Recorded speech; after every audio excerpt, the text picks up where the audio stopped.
Hello friends, welcome to our YouTube channel Taiyari beginners की। आज है 31 अगस्त 2020। Important current affairs with static GK हम डिस्कस करेंगे, तो वीडियो पूरा देखिएगा और चैनल को सब्सक्राइब भी कीजिएगा।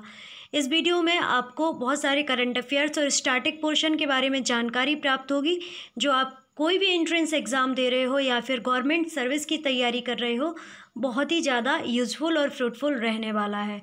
तो वीडियो पूरा देखिएगा और काफ़ी चीज़ें सीखिएगा। फर्स्ट क्वेश्चन है, बलपूर्वक गायब किए गए पीड़ितों का अंतर्राष्ट्रीय दिवस कब मनाया गया है? तो ये 30 अगस्त को मनाया गया है। अगला क्वेश्चन है, राष्ट्रीय लघु उद्योग दिवस कब मनाया गया है? तो ये भी 30 अगस्त को मनाया गया है। अगला क्वेश्चन है, भारत में वर्ष 1976 के बाद से किस माह में 25% अधिशेष के साथ सर्वाधिक वर्षा दर्ज की गई है? 1976 के बाद भारत में 25% अधिशेष के साथ अगस्त में सर्वाधिक वर्षा जो है दर्ज की गई है, मतलब अगस्त माह में सबसे अधिक वर्षा हुई है। अगला क्वेश्चन है, चीन में के दुहिया के नाम से पहचाने जाने वाले वह भारतीय चिकित्सक कौन हैं जो महाराष्ट्र के सोलापुर के रहने वाले थे तथा उन्होंने द्वितीय विश्व युद्ध के दौरान चीनी टुकड़ी की मदद की थी, जिनकी कांस्य प्रतिमा का सितंबर 2020 में चीन के शीजियाजुयांग शहर में अनावरण किया जाएगा? तो उनका नाम था द्वारकानाथ कोटनिस। अब इतने बड़े क्वेश्चन में आपके लिए 2-3 क्वेश्चन बन जाते हैं, जो आप इतने इंटेलिजेंट तो हो ही चुके होंगे। जो क्वेश्चन तोड़ना है, कैसे तोड़ना है कि वह भारतीय चिकित्सक कौन है जिनका चीन के शीजियाजुयांग में उनकी प्रतिमा का, जो कि कांस्य की है, मतलब कि ब्रॉन्ज की जो एक प्रतिमा है, स्टैच्यू है, उनका अनावरण किया गया है। तो उनका नाम है द्वारकानाथ कोटनिस। वह भारतीय चिकित्सक कौन है जिन्हें चीन में के दुहिया के नाम से जाना जाता है? तो उनका नाम है द्वारकानाथ कोटनिस। वह भारतीय चिकित्सक कौन थे जिनको के दुहिया के नाम से जाना जाता था, और उनकी प्रतिमा शीजियाजुयांग नामक, जो बहुत ज़्यादा टफ है, थोड़ा अपना याद रखिएगा प्रोनाउंसिएशन, शीजियाजुयांग नामक जो शहर है चीन का, वहाँ पर उनका स्टैचू बनाया गया है। तो वे भारत के किस राज्य से बिलोंग करते थे? तो महाराष्ट्र के सोलापुर से वो बिलोंग करते थे। तो ये सारे क्वेश्चन याद रखिएगा। अगला क्वेश्चन है, पीकोडी या PSODI.com द्वारा घोषित औसत वेतन के आधारित वैश्विक रैंकिंग के अनुसार भारत में 106 देशों में औसत मासिक वेतन के हिसाब से कितना क्रमांक प्राप्त हुआ है? अब PSODI.com ने एक जो है वैश्विक रैंकिंग निकाली है, उसके अनुसार 106 देशों को लिया गया है। तो उन्होंने पूछा है कि 106 देशों में भारत का कौन सा प्लेस आता है औसत मासिक वेतन, मतलब कि प्रति व्यक्ति जो मंथली आय है वो कितनी है। तो भारत को 72 प्लेस प्राप्त हुआ है, और भारत में जो मासिक वेतन है औसत, वो है 32,800 रुपये, मतलब कि $437। ओके। अगला क्वेश्चन है, औसत मासिक वेतन पर आधारित वैश्विक रैंकिंग में 4,49,000 रुपये या $5,989 के साथ पहला क्रमांक किस देश का है? तो वो है स्विट्ज़रलैंड का। अगर द्वितीय प्लेस पूछ ले जाए तो लग्जमबर्ग है, और थर्ड प्लेस पर संयुक्त राज्य अमेरिका है। और भारत का भी याद रखिएगा, तो भारत का जो है 72 प्लेस है, 32,800 रुपये जो है प्रति जो औसत मासिक वेतन है वो है। अगला क्वेश्चन है, भारत ने दूसरे देशों के साथ शांति अभियानों में महिला विषयक एक प्रस्ताव किस संगठन के सामने रखा है जो शांति अभियानों में महिला कर्मियों को पूर्ण, प्रभावी और सार्थक भागीदारी के लिए समर्थन देता है? तो भारत ने शांति अभियान में महिला की थीम के साथ एक संगठन के सामने रखा है कि जो संगठन शांति अभियान में महिला कर्मियों की पूर्ण, प्रभावी, सार्थक भागीदारी के लिए समर्थन देता है, तो वो है संयुक्त राष्ट्र सुरक्षा परिषद। तो UNC जो है वो महिला कर्मियों की पूर्ण, प्रभावी और सार्थक भागीदारी के लिए समर्थन देता है। अब UNSC की बात करें तो इसकी स्थापना जो है 24 अक्टूबर 1945 को हुई थी। मुख्यालय न्यूयॉर्क, संयुक्त राज्य अमेरिका में है, तो ये याद रखिएगा। ओके।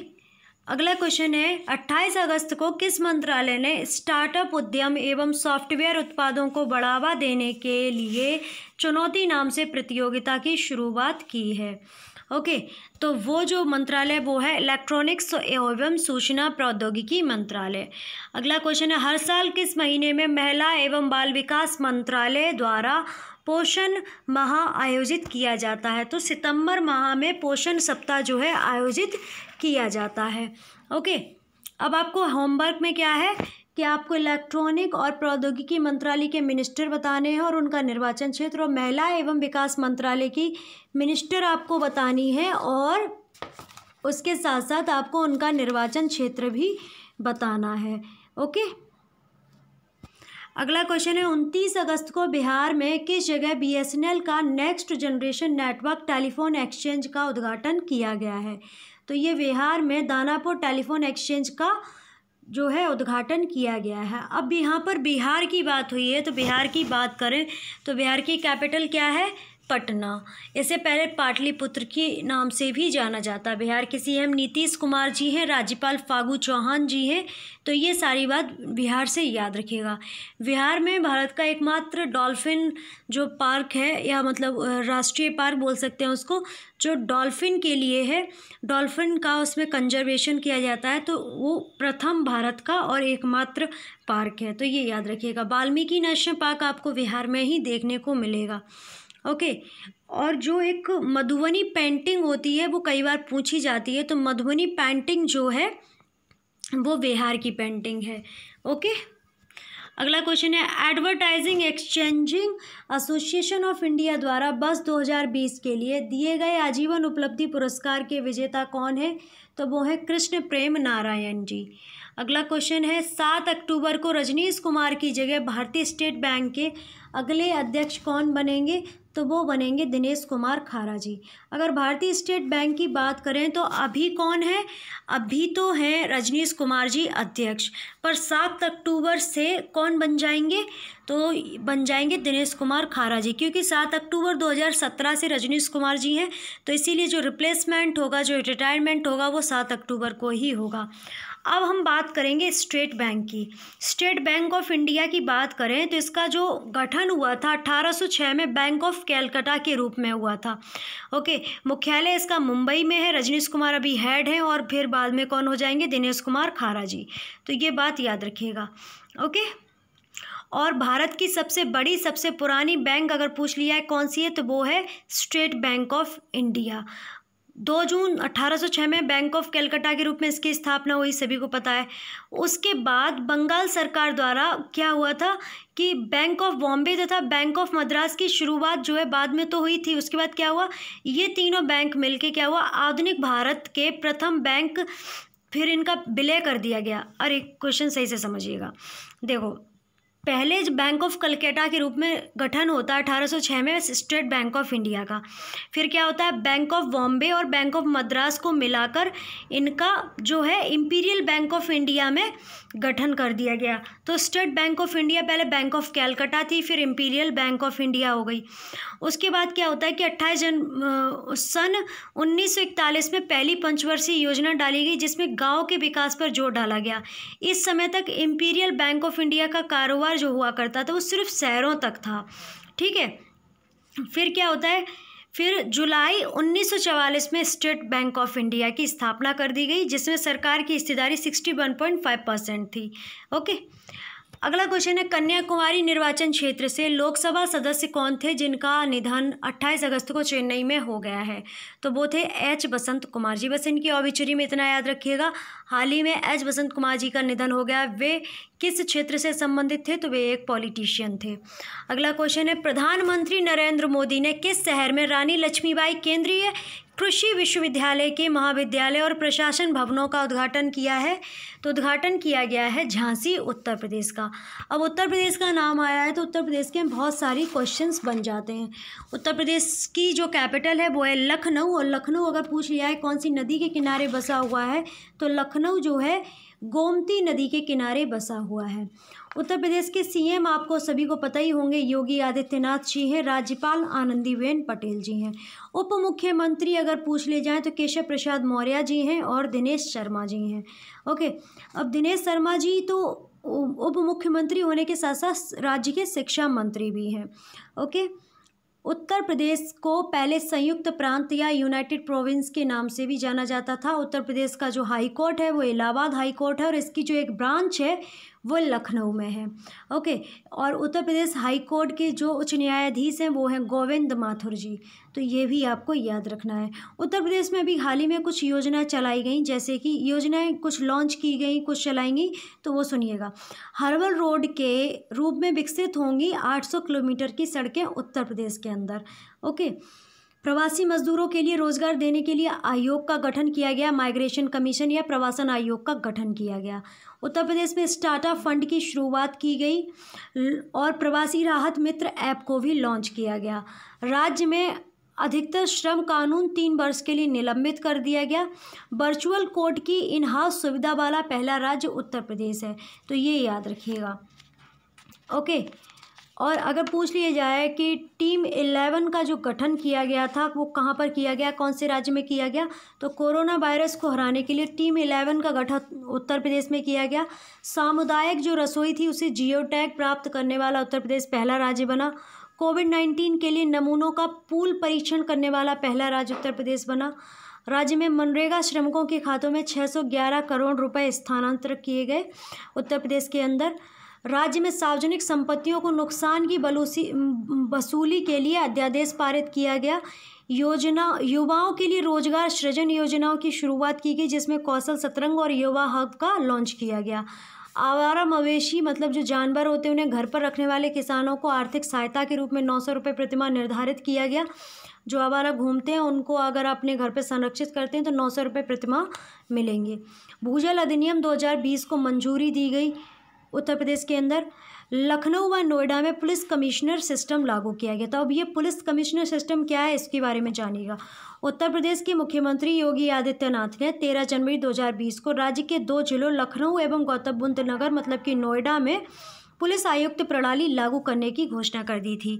ओके, इस प्रणाली के तहत लखनऊ और गौतम बुद्ध नगर में एक एडीजी स्तर का अधिकारी मतलब कि पुलिस कमिश्नर आयुक्त के रूप में कार्य करेगा और आईजी स्तर के संयुक्त आयुक्त के साथ जुड़े रहेंगे। महिला सुरक्षा के लिए और महिलाओं के विरुद्ध अपराध के मामलों से निपटने के लिए एसपी रैंक की एक महिला अधिकारी को भी तैनात किया जाएगा। ट्रैफिक लाइटिंग सीसीटीवी कैमरा लगाने के लिए एक एसपी रैंक का अधिकारी भी तैनात किया जाएगा। ओके, तो ये बात जो है आपको समझ में आ गई होगी। अब बढ़ते हैं आगे की ओर। उत्तर प्रदेश का एकमात्र राष्ट्रीय उद्यान है जो कि लखीमपुर में है, दुधवा नेशनल पार्क, तो ये याद रखिएगा। अगला क्वेश्चन है, जम्मू एवं कश्मीर केंद्र शासित प्रदेश 3 क्षेत्रों में बांस की टोकरी, अगरबत्ती और कोयला बनाने के लिए 3 बांस के समूह बनाए जाएंगे। तो जम्मू, कटरा और सांबा में ये समूह बनाए जाएंगे। ओके, अब जम्मू कश्मीर की बात हो रही है तो जम्मू कश्मीर के बारे में बहुत सारा स्टैटिक पोर्शन बन जाता है, क्योंकि जम्मू कश्मीर पहले स्पेशल राज्य हुआ करता था धारा 370 के तहत। ओके, अब परीक्षा उपयोगी जो तथ्य हैं वो आप लोग सुनिएगा। राज्य के रूप में जम्मू कश्मीर की सर्वप्रथम जो स्थापना की गई थी 26 अक्टूबर 1947 को की गई थी। जम्मू कश्मीर में अनुच्छेद 370 लागू कब हुआ था, तो 17 अक्टूबर 1949 को लागू हो गया था। जम्मू कश्मीर में धारा 35A मतलब कि 35A को लागू कब किया गया, तो 14 मई 1954 को लागू किया गया था। जम्मू कश्मीर का संविधान कब लागू हुआ था, तो 26 जनवरी 1957 को लागू हुआ था। वर्तमान में अगर पूछ लिया जाए तो विशेष दर्जा प्राप्त कुल राज्य कितने हैं, तो वो हैं 10 राज्य। जम्मू कश्मीर का विशेष दर्जा जब समाप्त हुआ वो कब हुआ, तो 5 अगस्त 2019 को। जम्मू कश्मीर तथा लद्दाख केंद्र शासित प्रदेश के रूप में आधिकारिक रूप में कब अस्तित्व में आए, तो 31 अक्टूबर 2019 को। अनुच्छेद जो 370 है वो संविधान के किस भाग से संबंधित है, तो भाग 21 से संबंधित है। पहले विधानसभा का जो कार्यकाल हुआ करता था जम्मू कश्मीर में वो कितना हुआ करता था, तो 6 वर्ष हुआ करता था। अनुच्छेद 370 में कितने खंड है, 3 है। और जम्मू कश्मीर के अनुच्छेद 370 से कौन से खंड को नहीं हटाया गया, तो खंड 1 को नहीं हटाया गया है। ओके, तो ये सारी बातें जो हैं याद रखिएगा। अगला क्वेश्चन है, जम्मू एवं कश्मीर केंद्र शासित प्रदेश का नया शीर्ष अकादमिक प्राधिकरण जो राज्य शिक्षा संस्थान का विलय करके बनाया जाएगा, कौन सा है? तो वो है राज्य शैक्षिक अनुसंधान एवं प्रशिक्षण परिषद। ओके, अब जम्मू कश्मीर की बात हो रही है तो एक बार याद रखिएगा, इसके जो प्रथम लेफ्टिनेंट गवर्नर मतलब कि उपराज्यपाल थे वो थे गिरीश चंद्र मुर्मू जी, जो कि अब controller auditor general of India बन चुके हैं, कैग बन चुके हैं। ओके, अब वर्तमान में अगर उपराज्यपाल पूछ लिया है तो वो है मनोज सिन्हा जी। और लद्दाख की बात करें तो लद्दाख के जो उपराज्यपाल हैं वो हैं आर के माथुर जी। और जम्मू कश्मीर और लद्दाख जो है 31 अक्टूबर 2019 को केंद्र शासित प्रदेश के रूप में गठित हुआ था। अगला क्वेश्चन है, नागालैंड के किस शहर में 29 अगस्त को युवा संसाधन एवं खेल विभाग ने फिट इंडिया फ्रीडम रन का आयोजन किया है? तो ये जो आयोजन किया गया है कोहिमा में किया गया है। ओके, अब नागालैंड की बात हो रही है तो नागालैंड की कैपिटल तो होती है कोहिमा। उच्च न्यायालय गुवाहाटी है, जिसके जो न्यायाधीश हैं वो अजय लांबा जी हैं। जिले यहाँ पर 11 है। सीमा अगर पूछ लिया है किस किस से स्पर्श होती है, अरुणाचल प्रदेश, मणिपुर, म्यांमार और पश्चिम में असम से इसका जो बॉर्डर है शेयर होता है। विधानमंडल यहाँ की एक सदनात्मक होती है। विधानसभा सदस्यों की संख्या 60 है। लोकसभा सदस्यों की संख्या 2 है। राज्यसभा सदस्यों की संख्या 1 है। राजकीय पशु बादली तेंदुआ है। राजकीय पक्षी दुक्कुल है। राजकीय पुष्प जो है फोडोडेंड्रॉन है। राजकीय वृक्ष एल्डर है। प्रमुख मुख्यमंत्री अगर प्रथम मुख्यमंत्री पूछ ले जाएं तो पी शैलू आओ हैं और प्रथम राज्यपाल विष्णु सहाय हैं। राज्य दिवस 1 जनवरी को मनाया जाता है।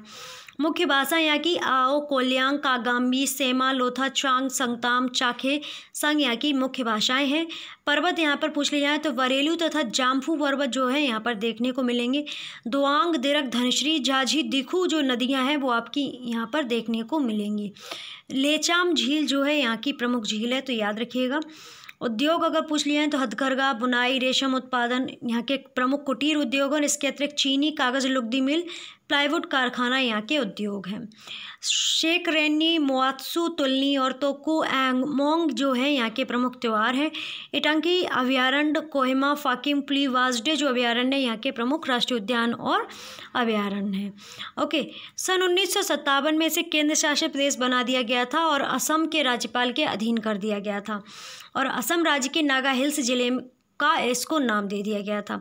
1961 में इस क्षेत्र का नाम बदलकर नागालैंड रख दिया गया और 1 दिसंबर 1963 को इसे विधिवत रूप से राज्य घोषित कर दिया गया था। तो ये सारी जानकारी है, याद रखिएगा।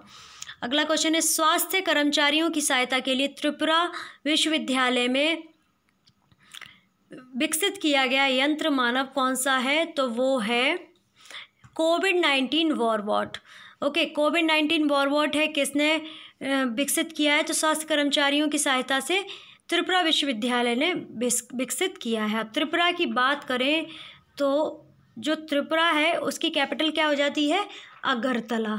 ओके, और उच्च न्यायालय जो है इसका अगरतला में जिले यहाँ पर 8 हैं। अगर बॉर्डर शेयर पूछ लिया जाए तो असम, मिजोरम तथा बांग्लादेश से इसका बॉर्डर शेयर होता है। विधानमंडल एक सदनात्मक है और विधानसभा में जो है 60 सीट्स हैं और लोकसभा में 2 सीट हैं और राज्यसभा में 1 सीट है। फेरीज पर्ण वानर जो है यहाँ का राजकीय पशु होता है। राजकीय पक्षी फेरी ब्लू बर्ड होता है। ओके, भाषा अगर यहाँ की पूछ लिया है तो बांग्ला और मणिपुरी होती है। राज्य दिवस 21 जनवरी को मनाया जाता है। बारामुरा, अथरामुरा, देवतामुरा, लोंगाथोराई, जम्पाई तथा साखन यहाँ के प्रमुख पर्वत हैं। नील महल, सिपाहीजाला, मातावाड़ी, डम्बुरलेक, कमल सागर, जुम्पई सिल, उनाकोटी यहाँ के प्रमुख पर्यटक केंद्र हैं। रुद्र सागर और डुम्बर लेक जो हैं यहाँ की प्रमुख झीलें हैं, तो ये याद रखिएगा। कला यहाँ की काफ़ी बार पूछी जाती है, तो चोरोलाम नामक एक बाँस नृत्य होता है जो यहाँ की प्रमुख कला है। ओके, राज्य में एकमात्र विश्वविद्यालय त्रिपुरा विश्वविद्यालय जिसकी जो स्थापना हुई थी 1987 में हुई थी, तो ये याद रखिएगा। अगला जो है सामान्य ज्ञान से संबंधित क्वेश्चंस हैं, तो उन्हें आप देख लीजिएगा। राष्ट्रीय सुरक्षा रक्षक स्थापना कब हुई थी? तो इसकी स्थापना जो है 15 अक्टूबर 1984 में हुई थी। मुख्यालय नई दिल्ली में है। विशेष सुरक्षा समूह की स्थापना कब हुई? तो 30 मार्च 1985 को हुई थी। मुख्यालय नई दिल्ली में है। भारतीय प्रतिस्पर्धा आयोग की स्थापना कब हुई थी? 14 अक्टूबर 2003 में हुई। मुख्यालय नई दिल्ली में है।